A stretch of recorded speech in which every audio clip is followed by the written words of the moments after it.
Hey guys, Xander of Galaxy the Geeks here, and today I will be interviewing the one and only Colin Baker, one of our favorite doctors. So who's the geek, you or me?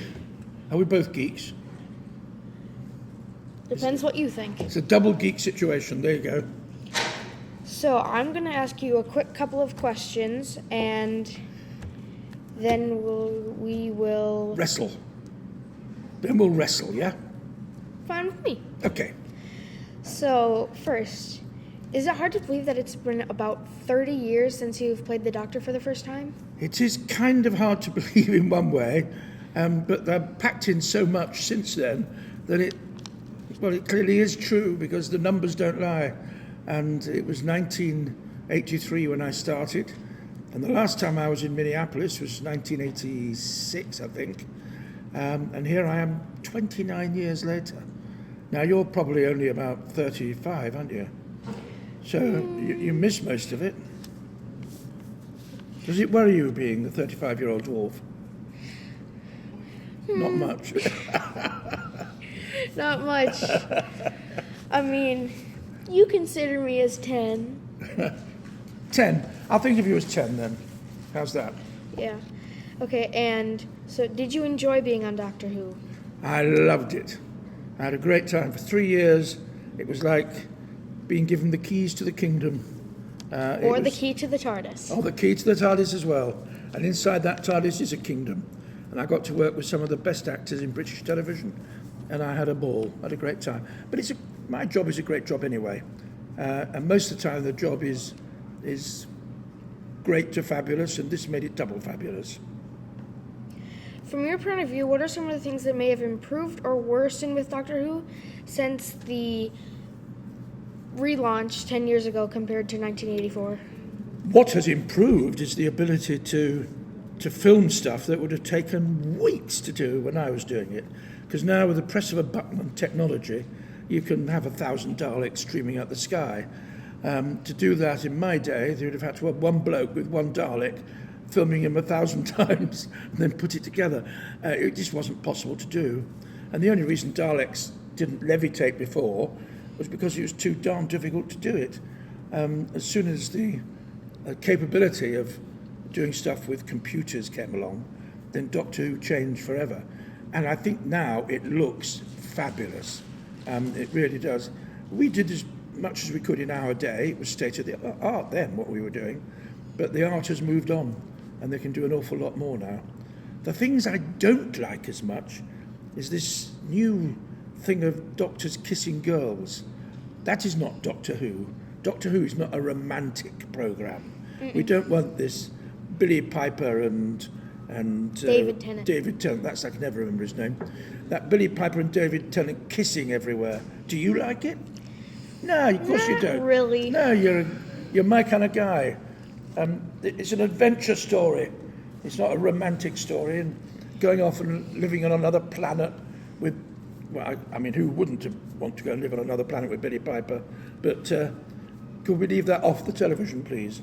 I want to see Doctor Who fighting aliens, not love stories. That is true.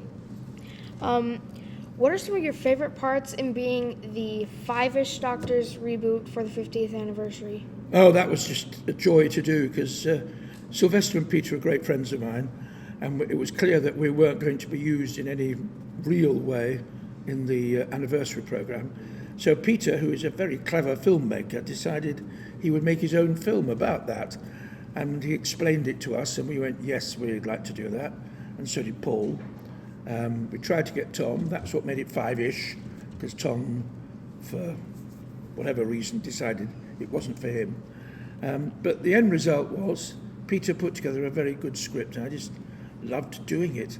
It was quite fun in a kind of almost sad way to be on that new set, to stand there with the new console, which is so different from the one I had. And it's quite true. It's all dark in there. Couldn't see a thing. I said it's very dimly lit, and it is.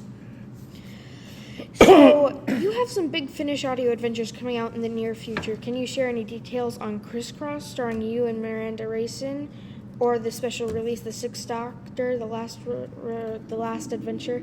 Can't share much because I know I did Crisscross, And I know I've done it with Miranda Raisin, and I know I enjoyed doing it, but what it's about, I have no idea now. Because I make so many of those that you go in for 2 days, you do them, you come out, and along comes the next one.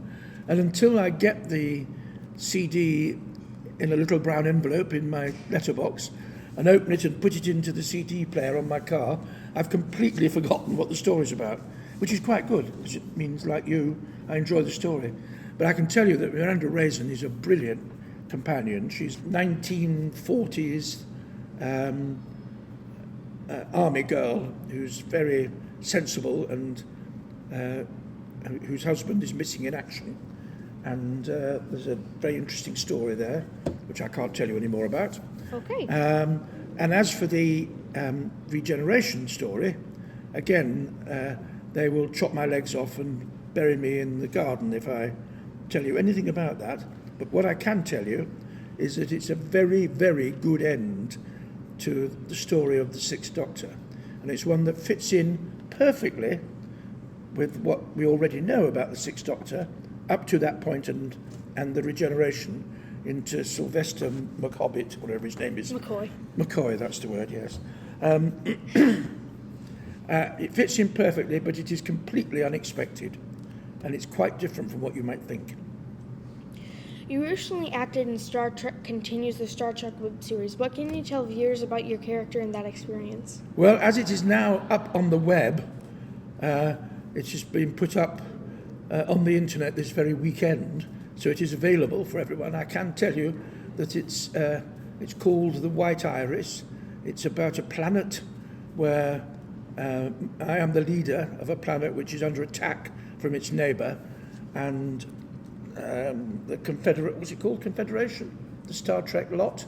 Yep, the Federation. The Federation. And the Federation have said they will help this planet by giving it a planetary defence grid. And Captain Kirk comes down to the planet to give them the key that will unlock the defence grid, the code. And he gets hit on the head by a rebel, and then when he becomes conscious, he can't remember the code. So the planet is about to be attacked, and he can't remember how to save it. So that's what the story's about. Captain Kirk throwing a wobbly.